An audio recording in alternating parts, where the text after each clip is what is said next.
유럽 축구 새로운 시즌이 시작되니까 굉장히 바빠지네요. 네, 오늘 또 새벽에 아주 또 큰 뉴스가 나와서 이렇게 유튜브 켰습니다. 기나긴 김민재 사가의 끝이 보입니다. 중국 베이징 고안에서 뛰고 있는 김민재 선수가 유럽에 진출합니다. 김민재 새로운 팀 터키 리그 명문이죠. 페네르바체인데요. 과거에 김연경 선수가 이 팀의 배구단 소속이기도 했죠. 지금은 독일 국대 출신이자 레알 마드리드와 아스날을 거쳤던 플레이메이커죠. 메수트 웨즈를 비롯한 스타급 선수들이 속해 있는 그런 팀입니다. 터키 슈퍼리그 우승을 19번이나 차지한 명문팀이고요. 챔피언스 리그에서도 8강까지 올라간 적이 있습니다. 지난 시즌에 이제 리그 3위를 차지해서 아쉽게도 올 시즌에는 챔스가 아니라 유로파 리그에 나가는 팀인데, 뭐 유로파 리그도 유럽의 쟁쟁한 팀들 이렇게 만나니까 토트넘도 못 나가는. 아마 이 영상을 보실 즈음엔 김민재 선수가 계약을 마쳤을 수도 있습니다. 좀 늦게 보시는 분들은. 김민재 선수가 7일 토요일에 이제 이스탄불행 비행기에 올랐고요. 8일 일요일에 현지에 도착을 해서 메디컬 테스트를 받고 계약을 마무리할 예정입니다. 이게 이제 제가 팩트만 말씀드린 거고요. 페네르바체 공식 SNS 계정을 통해서 공개된, 만천하에 공개된 내용입니다. 김민재 선수가 페네르바체를 택한 비하인드 스토리나 이 팀에 관한 선수들이나 뭐 감독이나 팀 전술적 스타일이나 뭐 이런 얘기들은 좀 뒤에 다시 말씀드리도록 하겠습니다.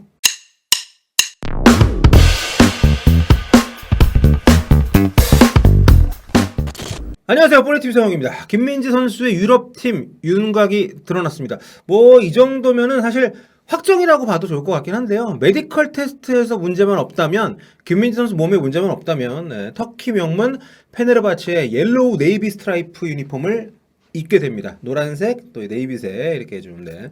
이적료는 최대 80억 정도라고 얘기들이 나오고 있는데, 이 부분은 뭐 매체들도 다 추측을 하는 거라서 아직 알려진 바는 없고요. 터키 현지 언론들이 며칠 전부터 김민재 선수의 이제 페네르바체 입단설에 무게를 두고 많은 보도를 내왔습니다. 갈라타사라이 이적설도 뭐 있었는데, 어제 페네르바체하고 김민재 이 양측의 계약 조건 조율이 마무리 단계에 접어들었고요. 이에 따라 김민재 선수가 계약서에 사인을 하기 위해서 메디컬 테스트 받고 터키로 가는 비행기에 오르게 됐습니다.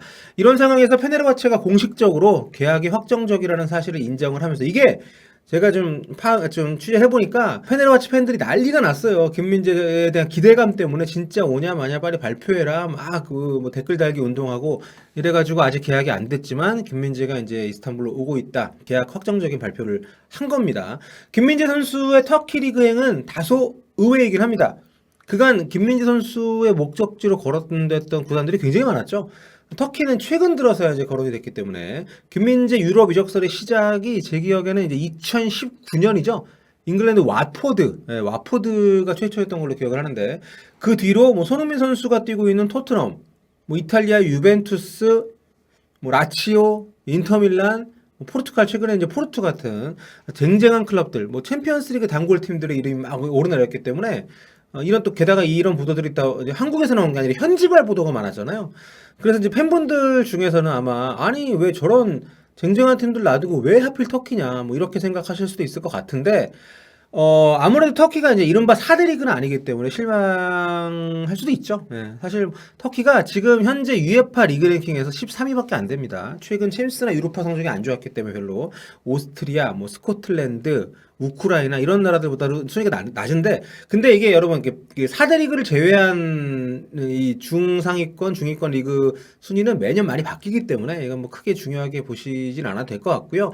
어쨌든 김민재 선수가 어차피 4대 리그가 아니면은 확실하게 뛸 수 있는 그런 팀으로 가기를 좀 원했다고 하니까 저는 뭐 좋은 선택이 아닌가 싶은 생각을 하고 있습니다. 리그 랭킹보다는 어떤 클럽으로 가느냐가 중요하다고 봐요. 그래서 뛸 수 있으면서 굉장히 좀 뼈대 있는 또 유럽 대회를 나가는 그런 팀이 굉장히 중요한데, 이 페네르바체는 그 기준에 들어맞는 팀이 아닌가. 그리고 터키 같은 경우는 이스탄불을 연고로 하고 있는 이른바 3대 명문팀, 그러니까 갈라타사라이, 뭐 베식타슈, 페네르바체, 그 여러 다른 팀들도 좋은 팀들이 많이 있긴 합니다만, 전통적으로 이 세 팀이 규모가 가장 크고 빅리그의 주목도 많이 받는 그런 팀입니다. 자, 그렇다면 김민재 선수가 다른 팀들의 제안 대신에 페네르바체의 러브콜을 받아들인 그 이유는 무엇일까요? 저희 김종윤 기자가 취재한 바에 따르면 페네르바체가 제시한 조건이 김민재 선수에게 가장 유리했다고 합니다. 한마디로 페네르바체가 베이징 구단에 제시한 이적료는 뭐 다른 경쟁팀들보다 좀 적을 수 있지만 선수 연봉이라든가 아니면은 기타 조건들에 있어서 선수 개인의 의사를 굉장히 많이 반영을 해줬다고 해요.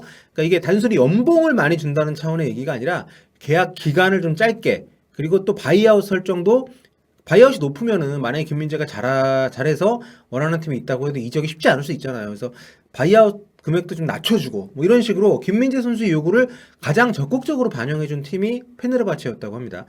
그러니까 김민재 선수가 이제 유럽 커리어의 끝을, 이게 페네르바체 팬들한테는 좀 죄송합니다만 페네르바체를 끝이라고 생각하지 않고 있다는 거죠. 여기서 성장을 해서 더 큰 무대로 옮길 가능성을 조금이라도 높이고 또 살려두기 위해서 협상에 공을 들였다는 얘기입니다. 어차피 4대 리그 팀에 가는 게 아니라면 이렇게 좀 또 옮길 수 있는 가능성을 본인이 포기하고 싶지 않은 거죠. 저는 굉장히 영리하고 현명한 그런 협상이 아니었나. 그래서 연봉 같은 경우는 오히려 김민재 선수가 지금 이제 크게 개의치 않은 부분이라고 해요. 왜냐하면 연봉은 지금 유럽 어딜 가도 김민재 선수한테 베이징보다 더 많은 연봉을 제시하는 팀이 없기 때문에, 왜냐면 베이징이 워낙 많이 주니까. 그래서 연봉 깎이는 걸 감수하고 유럽을 가는 겁니다. 그래서 연봉의 액수도 물론 중요하지 않을 수 없죠. 하지만 그것보다도 본인을 좀 더 성장시켜줄 수 있는, 그리고 꾸준히 경기를 뛸 수 있는 가능성이 있는 여러 가지 본인이 기준에 어떤 뒀던 조건에 부합하는 팀을 고른 것이 아닌가, 그런 좀 평가들이 나오고 있습니다. 자, 김민재 선수 입장에서는 연말에 이적료 없이 옮기는 것도 방법일 수가 있는데, 그렇게 되면 지금 소속팀에서 경기 출전이 어려울 수가 있습니다. 그렇기 때문에 이게 또 김민재 선수가 대표팀 태극마크, 이번에 우리 올림픽 때도 좀 느꼈죠. 태극마크에 대한 어떤 책임감, 애정, 이게 좀 많은, 사명감 같은 게 이제 있는 선수다 보니까 월드컵 최종 예선이 9월 달에 시작을 하잖아요. 그러니까 9월, 그럼 가을에 또 하고 이제 1월까지 쭉 있단 말이에요. 만약에 본인의 컨디션 유지, 경기를 못 뛴다면 대표팀에 영향이 가기 때문에 이런 부분들을 감안을 해서 겨울 이적을 시도하는 것보다는 이번에 이적을 하는 것이 좀 낫다, 이렇게 판단했다고 합니다. 페네르바체가 다소 뭐 낯선 클럽일 수 있습니다, 여러분들한테. 근데 요목조목 뜯어 보면 굉장히 좀 괜찮은 선택이라는 생각이 좀 들어요. 일단 지금 감독이 비토르 페레이라라고 이제 포르투갈 분인데 벤투 감독하고 국적이 같죠. 뭐 그건 중요한 게 아니고, 이분이 2017년부터 3년 동안 중국 샹하이 상강의 감독을 맡았었던 분입니다. 그러니까 중국에서 지도자 생활을 하면서 중국 리그 우승도 하고 뭐 그랬었는데, 이분이 그 직접 중국에서 김민재 선수의 기량을 확인을 한 사람이에요. 그래서 이제 팀에 영입을 굉장히 강하게 요구를 했다고 합니다. 우리 대표팀하고 비슷한 4-2-3-1 내지는 4-1-4-1 포메이션을 작년에 썼고요. 그러니까 지난 시즌에는 이제 세르다 아지즈하고 겨울에 영입된 헝가리 국가대표의 192의 장신인 아틸라 살라이, 이 친구가 이제 왼발잡인데, 아무튼 이 두 선수를 센터백 콤비로 주로 썼습니다. 제 생각에는 주전 경쟁력이 확실히 있고, 확실히 가자마자 주전을 꿰찰 수 있는 가능성이 좀 있다고 봅니다. 그 외에도 뭐 소속팀 선수들 좀 쟁쟁한 선수들이 많이 있습니다. 일단 뭐 설명이 필요 없는 플레이메이커죠. 뭐 메스투 웨질. 워낙 일찍부터 스타였기 때문에 엄청 노장 같습니다만 그래봤자 88년생입니다. 여전히 정정하다는 거는 너무 어르신한테 쓰는 표현이니까 쌩쌩합니다, 아직도. 네. 지난 1월 말에 이제 아스날에서 페네르바체로 FA 이적을 했고요. 3년 반짜리 계약을 했는데 이제 그렇게 많은 경기를 지난 시즌에 뛰지 못했습니다. 그러니까 봄에 발목 다치고 또 코로나 밀접 접촉하고 뭐 이래가지고 경기를 많이 쉬었어요. 그래서 리그 10경기밖에 못 뛰었고 한 개밖에 도움을 못했습니다. 골은 없고. 그 외에 이제 브라질 국가대표 출신, 예전에 그 바이에른 뮌헨하고 이제 볼프스부르크에서 구자철 선수랑 같이 있었던 루이스 구스타포, 나이가 이제 많죠. 이 팀이 있고, 또 유로 2020때 터키 국가대표로 이제 참가를 했었던 오잔 투판, 또 이르판 카베치, 이런 선수들도 있고요. 호세 소사라는 선수도 있습니다. 옛날에 바이에른 뮌헨, 뭐 나폴리, 아틀레티코, 뭐 AC 밀란 이런 팀들을 거쳤고, 또 무엇보다 이제 2008년 베이징 올림픽 때 이때 아르헨티나가 우승을 했거든요. 그때 멤버예요. 근데 그때 멤버가 뭐 리켈메, 리오넬 메시, 아구에로, 뭐 디마리아, 뭐 어마어마합니다. 이런 선수들하고 함께 올림픽 금메달을 땄었던 선수인데, 뭐 지금은 좀 옛날 좀 나이가 좀 들었죠, 이제는. 네. 이 선수도 지금 이 페네르바체에서 뛰고 있고요.